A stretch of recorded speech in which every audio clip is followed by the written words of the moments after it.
Hey everyone, welcome, or maybe I can say welcome back. This is yet another module in our AZ-801, Configuring Windows Server Hybrid Advanced Services.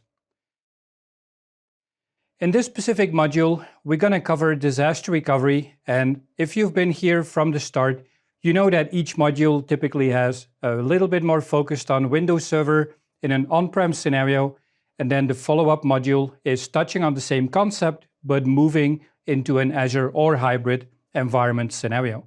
So same setup for this module, where now we're going to touch on disaster recovery in Windows Server, meaning we're going to talk about what does it take to build a disaster recovery scenario if your Windows servers are running in an on-prem environment.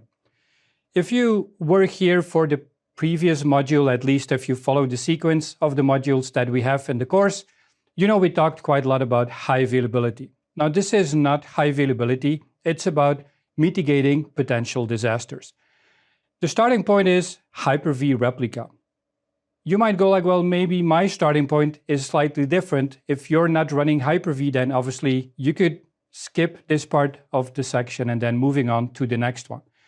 Now, what it means, what we're going to talk about is, what is this Hyper-V environment? And specifically, how can we make sure that if you're using Hyper-V like the alternative to a VMware environment, we talked about high availability, which means running virtual machines without any possible downtime, where now you go to a motion where maybe not all your workloads are that business critical. They're running on Hyper-V, but you can actually survive from an outage. And that's where we're not using Hyper-V Live migration that we talked about before, but this time it's replicating VMs from one host to another. As always, a couple of different sections in between, quite some demos, where the starting point here is, first of all, clarifying a little bit more for the ones who are new to it, what is Hyper-V Replica? Next to that, always think about it, plan it, architect it, before we're gonna set it up, and that's where the configuring and implementing comes in. Then, as you can imagine, I like to talk about it, but also even more, like to show you how this actually works. That's all like 100% on-prem within your Hyper-V environment. And then the second part is stretching it into Azure Site Recovery, which might be a little bit confusing. What we're going to do here is using an Azure Disaster Recovery service, not from on-prem to cloud, or not only from on-prem to cloud, not even from an Azure region to another Azure region. We got another module, by the way, that covers that. But you could actually deploy that Azure Site Recovery even for 100% on-prem Hyper-V Replica, moving virtual machines from one part of your environment into another part, and not even using cloud apart from that orchestration. So again, I would say a lot of really cool concepts, a lot of cool stuff that I can talk about. So I would say let's jump straight in. So in short, what is Hyper-V Replica? So we talked about failover clusters, where one of the options apart from file servers, database servers, is obviously running Hyper-V hosts. Simplifying, you have two different Hyper-V hosts, could be 2, could be 5, could be 20, maybe more, not all that important. I would say simplifying it a little bit, at least 2. They could run in the same data center, and they could also run in different data centers based on that stretched cluster concept that I talked about in the previous module. That's really the setup. The reasoning behind this is where you have your workload, it's not requiring the full 100% or close to 100% high availability. It's okay if we have some data loss, but that's not the main reason. But you can live with a short outage. You're going to grab the virtual machine that's running on the left side of your data center and you're going to move it into the right-hand side. And there is some downtime allowed. That's why we call it a disaster recovery solution. So giving you some sort of a topology, this is like 2 data centers. And again, this could be 2 servers within the same location, not too important for now. But let's imagine that we have 2 different data centers. What we describe here as a primary one and a replica one. We're running Hyper-V hosts in each and every of those data centers. We run virtual machines, a few examples. We got SQL Server, web servers, CRM, a database application, and so on, file servers. And underneath, we have obviously storage. Pretty high level identified send storage like storage area network, network attached storage, and you might know from the previous module that this could be Windows Server based as well. What we're going to do is relying on Hyper-V Replica, replicating Hyper-V virtual machines across the different hosts. The first one, what we call the main active running virtual machine, is the primary virtual machine. Next to that, we have an offline copy. That's our disaster recovery scenario. And that's what we call the replica. In case, obviously, the primary goes down, we start up the secondary. That's where potential data loss comes in. Why potential? Because it all depends on, do you have your storage clustering in place? Do you have your scale-out file servers in place? What kind of application are you running? Like, if it's a web server where there's not a lot of data changes, then obviously there's no data loss. If it's a database server, then maybe it's going to be impacting your data loss because the secondary is not running, which means it doesn't have all those data changes. And that's where you can start combining, but that's more, I would say, what we talk about in a architecting class, where you could build your Hyper-V hosts, you could integrate Hyper-V replicas, you could integrate your scale-out file server as the backend for your Hyper-V hosts, and then still building those software-based, application-based clustering within your Hyper-V environment as well. So that's high level, what the topology is about, what do we need to actually make this work. That's where the next couple of slides are coming in. A couple of prerequisites, and you know I don't like just reading bullet points, so I'm not going to do this, but you need a supported Windows Server version. Pretty obvious. My recommendation, obviously, is try to move to that latest Windows Server 2025. But if you use 19, if you barely use 16, I could say it's kind of acceptable, right?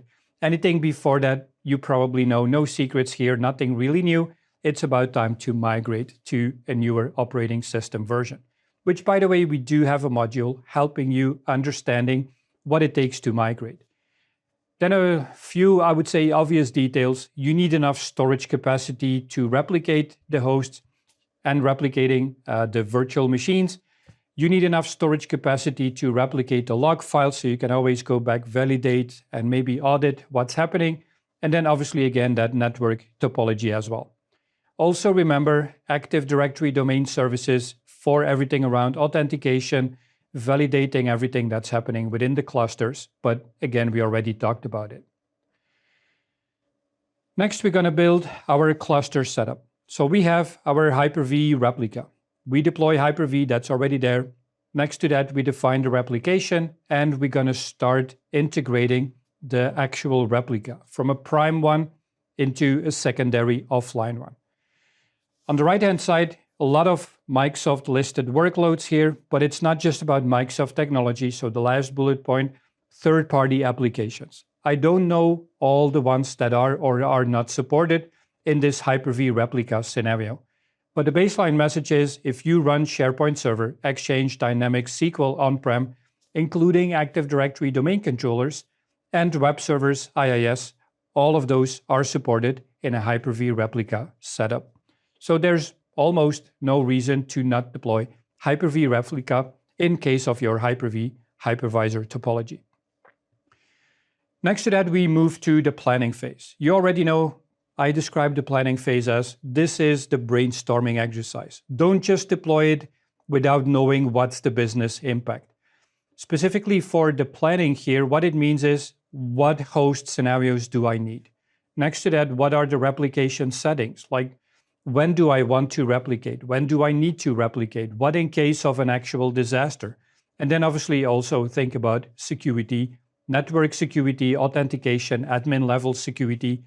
Where do we run this, like physical security in the actual physical data centers? That could also be important.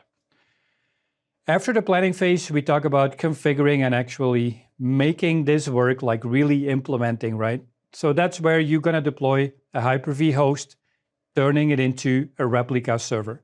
Next to that, you enable replication, and you can choose, it's not all or nothing. You can define like, hey, this little VM baby, I want you to replicate, and all the other ones, I don't want you to replicate.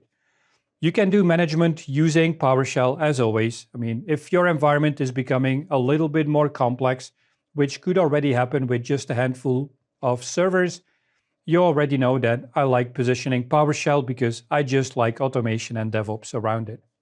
Next to that, make sure that your network stack is 100% solid. Bandwidth, capacity, network firewalling topology, and everything that points to that TCP/IP failover. Also important, check your replication health. What it means is that every now and then, I've seen it in the real world before I was a full-time trainer, that you got everything in place, you start replicating, and for some reason, the replication is not working. I did so many implementations, so many migrations where I was like talking to the customer, like, we're going to integrate this, we're going to deploy this, we're going to enable replication. And then obviously you need to wait for the data to move from one side to the other. And then you go like, oh, let's go back home. And I'm coming back tomorrow validating, and then finding out halfway in that the replication failed. For again, whatever reason, that's where the monitoring comes in. And then all that obviously sounds pretty logic. Failover testing. Don't just trust your environment. I'm not saying that you don't know what you're doing, but just don't trust it, right? Make sure you validate, make sure you go through it, run a test failover, think about a planned failover, which means that it's a controlled outage. Like, you know that at some point in time, it will be down. Like over the weekend, we're going to run a test. Like in some organizations, it could even be a compliance requirement where you need to run your data center DR tests. And then eventually, when everything has been tested, has been validated, you're going to know that you can run an actual failover whenever it's needed. Enough talking about it. I'm just going to switch back to our Hyper-V setup that I have and touching a bit on that replica configuration setting and showing you how easy I would say it can actually become to build out a replica and moving everything over to another part of your data center. So let me show you what Hyper-V Replica and enabling replication looks like. And then for another virtual machine where I already enabled replication, I'll show you some of the failover options. So in this setup, I have two VMs running, demo VM1, VM2, where for VM2, over here, I did not enable replication yet, so that's what we're going to do. Now, before this works, we actually need to go in Hyper-V settings on the other node and enabling it for replication. Now, you got a couple of different settings here. I'm going to use Kerberos because my hosts are domain control, domain joined, and you could use port 80. I could recommend 443, but that requires certificates, which I don't have yet in my setup here, but that's pretty much all you have to do. From my other server, that's already done, and I'm selecting my VM2, and I'm going to enable replication. This starts the replication wizard, so I'm going to do next, specifying the replica server, where it's MS node 3, replication port, got to make sure that it's identical to my settings on the other side, where I'm going to use Kerberos, again, domain controlled authentication. I'm going to move it to the E drive, so that's my VHD file. Every 5 minutes, I think, is more than good enough. Keeping recovery points, starting the copy, and then also enabling immediate replication, just to show you how fast it can go. So that's pretty much all it takes. And you can see here that it's creating this replica over here. And it's also confirming that the replication worked successful. So this is creating a little snapshot. That's what you can see down here.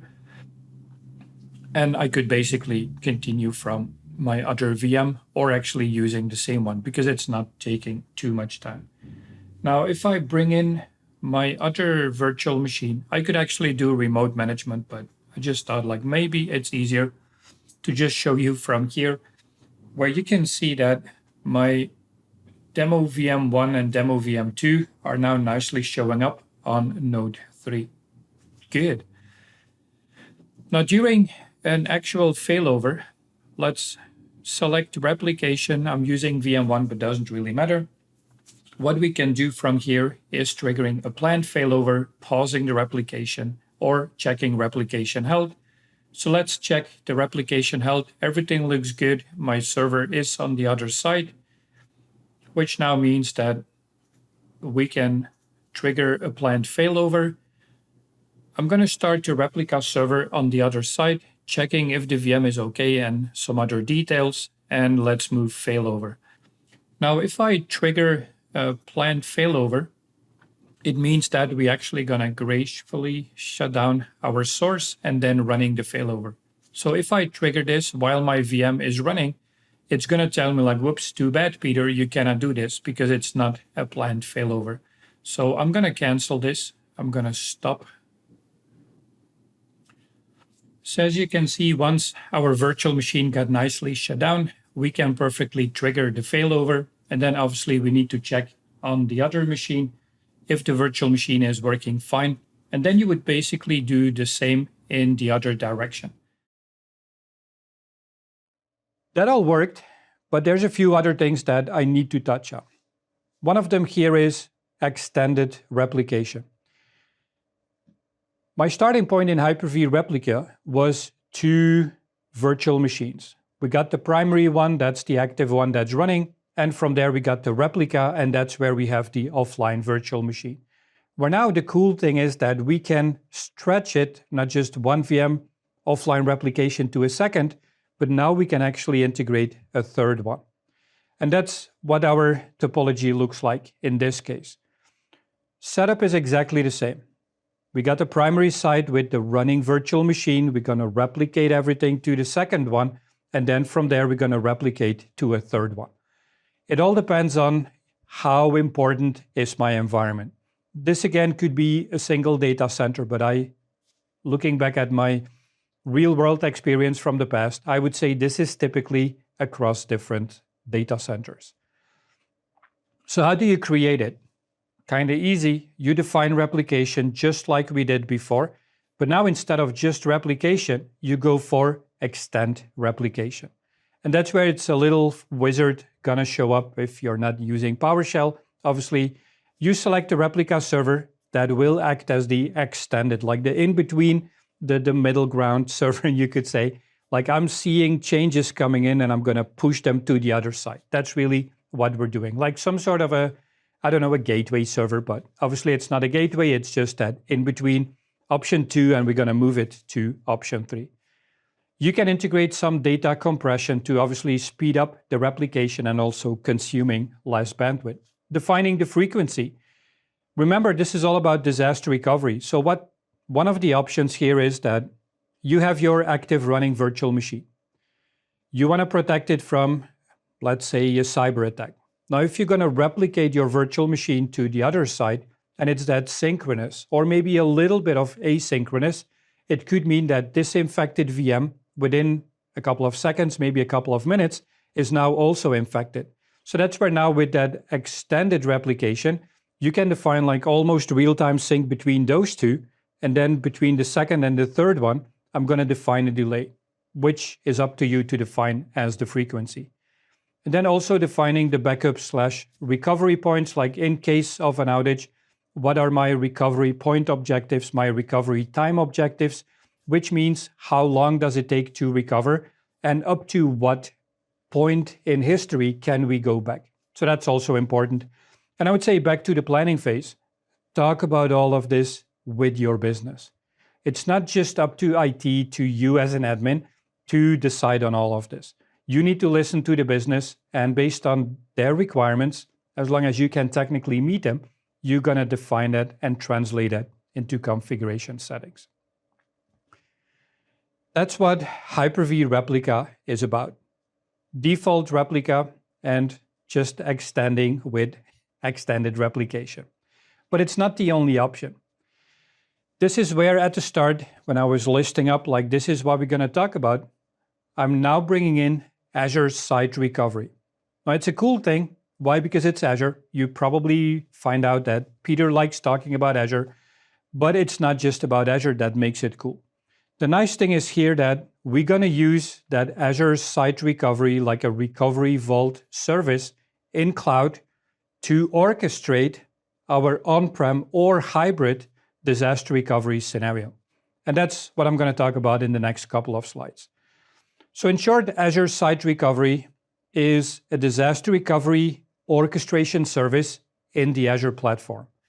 It allows you to replicate, to migrate, to perform disaster recovery in a lot of different setups, from one on-prem environment to another on-prem environment. You can migrate virtual machines from on-prem to cloud, from different on-prem environments to an Azure environment. You can use it from one Azure region to another Azure region. Now, in this part of the module, I'm mainly focusing on from on-prem to on-prem and on-prem to cloud. We're not talking too much about migration, but we got another module on that, which gonna make it quite easy because it's all based on the same Azure Site Recovery. What do you need to make this work? You're gonna implement physical servers. You already have them, maybe you don't have them anymore, but that's totally fine. Although the course is primarily focused on Windows Server, I guess that's pretty clear by now, you can use Azure Site Recovery for Windows and Linux machines. Your starting point, like the prime source, can be Hyper-V virtual machines, can be Azure VMs, as I mentioned, can be like Azure Stack, but that's the old name of the on-prem, like Azure Local, as we call it now. VMware machines, but that's typically in a not just disaster recovery, but primarily migration scenario. And in meantime, AWS VMs are also supported. But then it's only the Windows ones. A couple of different scenarios, and I got a few diagrams on this. So this first option is we're going to implement site recovery in Azure. That's where the cloud service lives. But we're going to use this as a target disaster recovery environment for on-prem scenario. So what it means is we have our Hyper-V host. It's running on-prem. We implement Azure Site Recovery, like the Recovery Services Vault in Azure. And we're going to clone, we're going to replicate Hyper-V VMs from on-prem into a cloud target. Again, we're still talking about disaster recovery, which means, and that's still to me one of the really cool things about ASR or Azure Site Recovery, is that whatever you move into Azure as your disaster replica is an offline virtual machine. If there's one cool thing about an offline VM, it means that you don't pay for compute. So you can keep your active prime scenario on-prem. That's probably where all the users are. That's where you run your workload. And you're just going to use Azure as a disaster recovery site. A couple of technical steps here how to make all this happen, but you can imagine there's a demo coming up at some point. So you're going to deploy, or you're going to plan your deployment. You create Azure resources. What it means is you deploy Azure Site Recovery, technically means deploy Recovery Services Vault. You define network because obviously there's quite some network topology integration. Could be VPN-based, could be public internet-based, but I guess most organizations will use some sort of a VPN or maybe even a direct access. You're going to configure Hyper-V hosts to become members of your site recovery topology. You define which virtual machines you want to replicate from on-prem to cloud. You wait for the replication, and then from there, you're going to run your disaster recovery. Everything keeps running on-prem, and your Azure environment is the target. But that's not the only option. I told you at the start of this topic, ASR could also be just an orchestrator. What we're doing here is replicating from one on-prem site to another on-prem site. A little bit what Hyper-V Replica was doing at the start of the module. What's the big difference? You now have this full cloud-based orchestration on top of it. I'm not going to say that this option is better than the other. I cannot control your environment. I have no idea about the details of your environment. Just think of it as different options. You also see here VMM, so that's Virtual Machine Manager. If your Hyper-V environment is becoming a little bit larger, you're not going to manage your Hyper-V host using an individual per host Hyper-V management console. You might look into PowerShell, but that's also where, for again, quite some years already, Microsoft provides System Center Virtual Machine Manager. I stopped following all those System Center components, but we have System Center Configuration Manager, like a configuration management solution for servers and clients. And now we still have Virtual Machine Operations Manager, like a monitoring capability, and VMM Virtual Machine Manager is where you're going to manage your virtual machine environment, where the backend is presumably Hyper-V, a little bit like maybe the counterpart of vCenter, you could say, on a VMware side.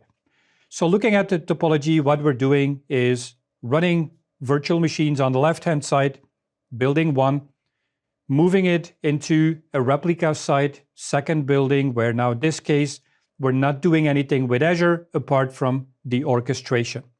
You're going to define the settings, you're going to define the replica, like when are we moving VMs, how are we moving VMs, how many times do we need to, or the frequency, right, for the replication. It's all happening within ASR, but you're not using cloud. So maybe from a security perspective, compliance perspective, or maybe a concern that you don't want to move data to cloud, or maybe you're not allowed to move data to cloud, you could still use ASR, but the data is not stored in cloud. That's the main thing. Again, just a short list of how to make all this work. You define, again, pretty easy, Azure resources. You deploy the recovery services vault, prepare infrastructure, the network, the storage. You define replication for those specific VMs that you want to use, and then eventually you're going to run your actual recovery plan. I don't have an on-prem environment to show you how all this works, but nothing to worry about because I can show you how you can actually move from your on-prem on my Hyper-V host into Azure as a disaster recovery. And that's what this next section is about. So it's still continuing, I would say, talking about Azure Site Recovery, where now the main setup is we have on-prem running servers. We're going to move them into Azure as offline virtual machines. Azure is my target disaster recovery environment. And then eventually using failover failback, where technically in the product, we just talk about failover because failbacks apparently seem to have that negative connotation, or maybe you don't even need to failback. Oh wait, that's too fast. That's what we call a migration, but that's in another module. Back to the basics. This is a disaster recovery solution. We already touched on RPO, RTO. RPO, recovery point objective. Until what time in history can I go back to recover? Like typical backup, right? You take backups 9 o'clock in the evening, 7 in the morning the day after, you got a crash, you got a cyber attack happening. You lose all the data between 9 in the evening, the latest point of your backup, and 7 in the morning. Recovery time objective is how long does it take to be back up and running. For most organizations, I would say there's a misconception there. In a lot of cases, you think about my backup takes 4 hours. Being a little bit flexible on the restore, my time objective, recovery time objective is 5 hours and a bit. But there's so much more going on. For example, not just a recovery time objective, but also the time to recover. Like how long does it take from not only seeing the problem, but also going through the cycle? That would be the 5 hours. But then what about the detection time? Maybe the problem happened last night at 9 o'clock, but because you don't have the proper monitoring, because you don't have alerting, you only see it at 7 in the morning. But that means that your recovery time already started counting at 9 o'clock last night. And then you don't only need the 5 hours to run the actual restore, but you also need to take the other hours into account. So all of that is just to say that it's a lot more complex than what the diagram is showing. You already know what ASR is in meantime, so I'm not going to bore you with reading all those bullet points. We already talked about the on-prem hybrid scenario. So just to highlight, on-prem VMware, AWS VMs, moving Hyper-V VMs, they're running on-prem, and you're going to move them into an offline disaster recovery in Azure. You need to set up some data replication because without data on one end, not moving to the right-hand side, then obviously it's not going to work. So what you can do here now is maybe again thinking a bit about that stretched extended replica that we have in Hyper-V, and you could technically do the same thing here. What it means is you're going to run a first replication. That's like, this is the state of my running VM today, and I'm going to clone it into an Azure VM. It's offline, and from that moment on, it's only going to copy the deltas. To just make sure that you don't have to clone the full VM over and over, and obviously it's also optimizing the bandwidth a little bit, shortening the frequency for replicating. That's mainly the big benefit. And then from there, you have your storage in Azure, you got your offline virtual machine in Azure, and you're gonna wait until you need it. I deployed ASR like already 10 years ago, where I had customers, honestly, I gotta say, every single customer where I was in charge of deploying the virtual machines or maybe managing the VMs or migrating the VMs, whenever I deployed Azure virtual machines, I would always recommend to use ASR. Now, up till now, this is all about like on-prem to cloud, but you already know from my introduction that it also allows you to do replication from one Azure region into another. And that's also what this slide brings back, just to emphasize. Azure VM to an Azure VM from one Azure region to another. There's no point in cloning within the same region. That's where we got Azure backups later on. From a Hyper-V host, on-prem into cloud, physical servers into cloud, and then also VMware and AWS actually also, but it's not repeated here, but we already talked about it. Next thing is like, oh my God, Peter, this is really cool, but is it really working for all kinds of workloads? Well, the good news is, I mean, all might be a little bit too emphasized. I'm pretty sure there are certain workloads where it might or might not be supported. But overall, I would say, even looking at my own real world experience from years ago, I think all workloads that I've seen were actually supported in that virtual machine ASR replication scenario. Even physical server to an Azure VM, that's totally fine. Out of, I would say, just our context here, we highlight Active Directory and DNS. Now, Active Directory, I would say, if even you know a little bit about Active Directory, it means that Active Directory domain services are replicating the content, like the sysvol, system volume, out of Active Directory services itself. So the nice thing is that now you could actually, although it is supported, you could have a domain controller using ASR, but I would maybe consider having that real active replication. Now keep in mind, ASR target is an offline virtual machine. We're now in this active-active setup. Same for SQL Server. You have SQL Server always on. It means I build a cluster of SQL database servers, but they're all running. Well, now you can think about like, hey, maybe I can add yet another replication endpoint, another disaster recovery. And that's again, thinking back about, we're not building a high availability scenario, we're building a disaster recovery scenario. For SharePoint, Microsoft Dynamics, like the business platform, Exchange Server, file servers, web servers, remote desktop services, those are all perfect targets for disaster recovery using Azure Site Recovery. Same view, different servers here. What's the idea here? Try to work, and I'll show you in the demo, try to work with server groups. Why? Because it's probably not just one single server. Now you can create dependencies as well. What it means is, if let's say you got a web server, depending on a database server, you can define the priority of the failover and when the server needs to come back. So if your web server comes up, but it's not showing the web page because the database server is not live yet, why not just defining the priority, right?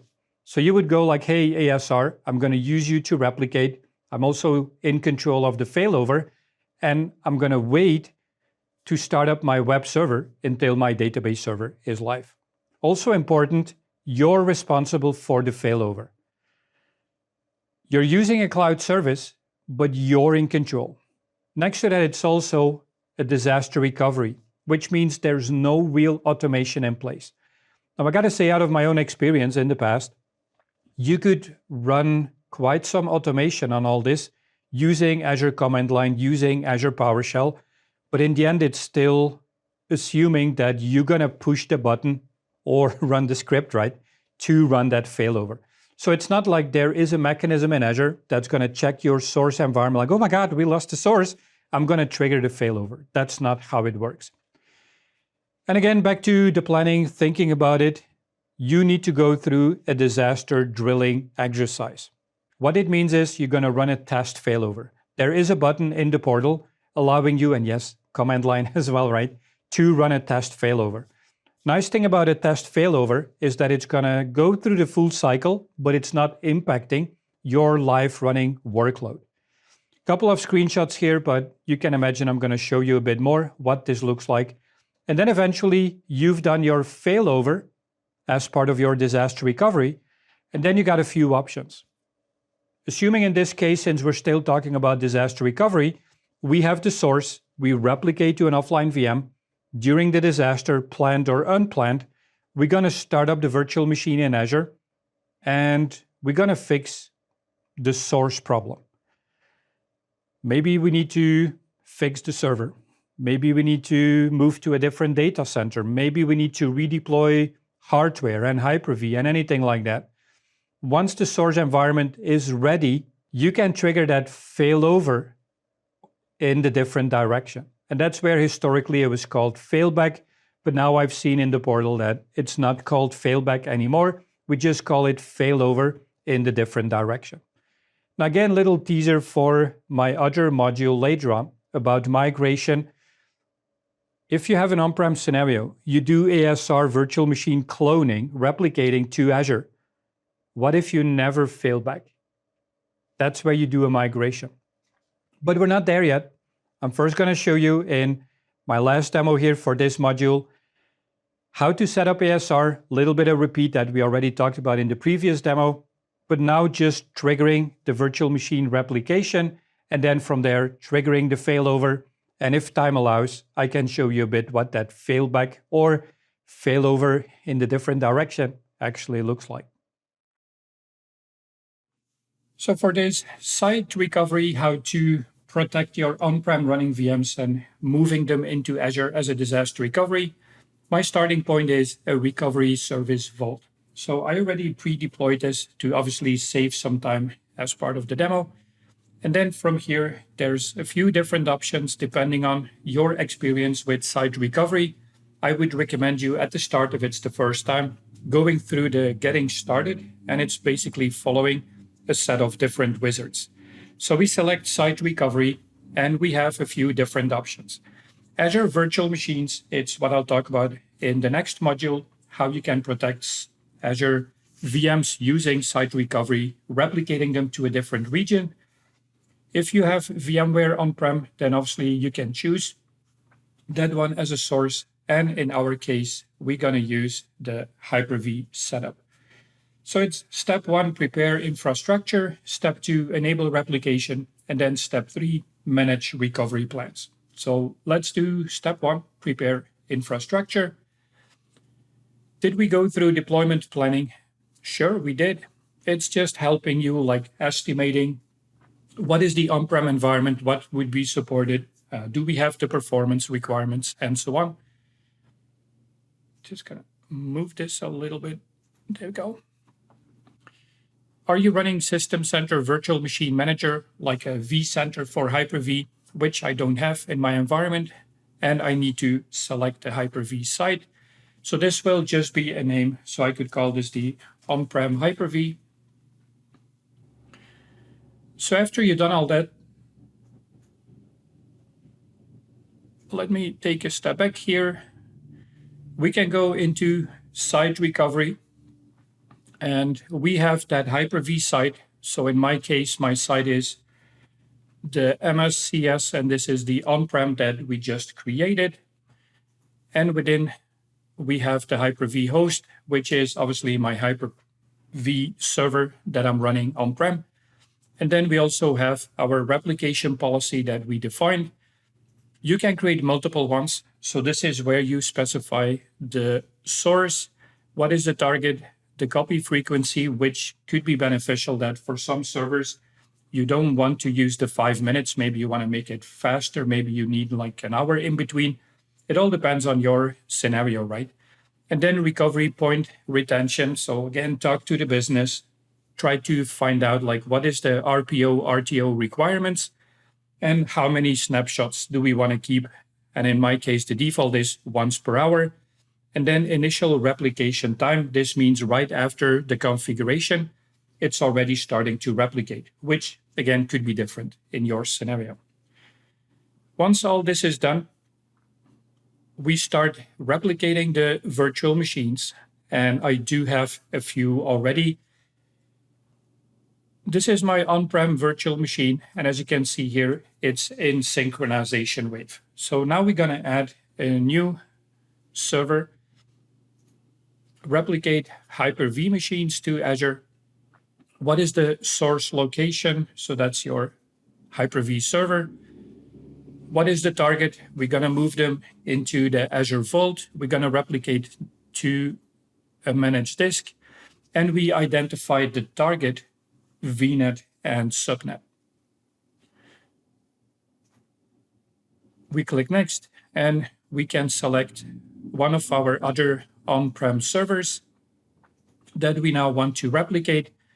And over here, we can define different options. So what I mean is you need to identify what is the operating system so it knows what kind of agent it needs to deploy. This is the disk that I want to copy. Disk. If you have multiple data disks, you can actually specify which ones you want to clone. Maybe there's no need to do that. What is the target disk type in Azure? And then it also needs caching to optimize the replication. From here, you click Next. It's picking up the predefined policy that I just showed you. You click Next, and from there, it starts replicating. And then once all this is done, it's becoming a protected server. You select a protected server, and this is where you're going to run a failover. So you can trigger a test failover. This means that it's going to clone your replicated VM. So the active server runs on-prem. The cloned replicated server is now offline in Azure. And from there, it's going to create a copy to make sure that it's not impacting your production workload. If you want, you can skip the test failover.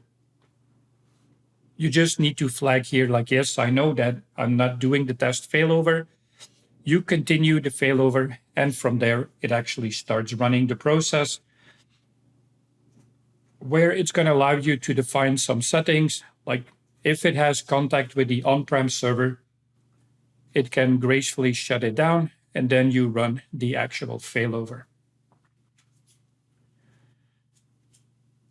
From here, it's probably going to take a while. Now, as you can see, there's quite some detailed logging here out of the events. You can actually take a step back, and you can also move into monitoring, where you have the site recovery jobs. So all the details are here. And as you can see now, my failover is already running.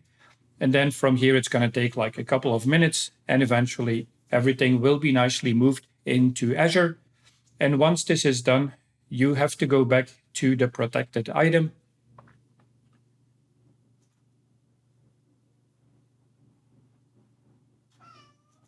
Let me grab the other one where you need to commit the failover. And that means at that moment in time, my on-prem server is no longer the primary. I'm okay with the one running in Azure. And then obviously from there, depending on the scenario, you would commit the changes and then resynchronize, which basically means you're going to fail back to your on-prem environment. So that's pretty much it on how easy it actually is to define Azure Site Recovery. Let's move back to the presentation. That was awesome. I like ASR. I think it's just brilliant. First time I even think in Azure Classic, if anyone still remembers. I'm talking technology and cloud more than 10 years back, and already at that time, Azure Site Recovery was there, and it just worked brilliant. We're at the end of this module, where just as a recap, you learned the details about Hyper-V Replica, building a high available and disaster recovery scenario using Hyper-V as your baseline, And then the biggest chunk, I say, in this module was using Azure Site Recovery initially as an orchestration for just keeping everything on-prem, building your disaster recovery, migrating, cloning VMs from an active state into an offline state, and having a disaster recovery solution available. And then the second part, and the demo that I just finished, keep something on-prem, clone it into Azure. Your Azure is becoming a disaster recovery environment, and then using it as a planned or unplanned scenario to run your failovers. So with all that, we're at the end of this specific module. I would like to thank you for being here with me. And at the same time, I would also like to invite you to join me to yet another module in our 9-module courses of AZ-801. Thank you for now, and see you again soon.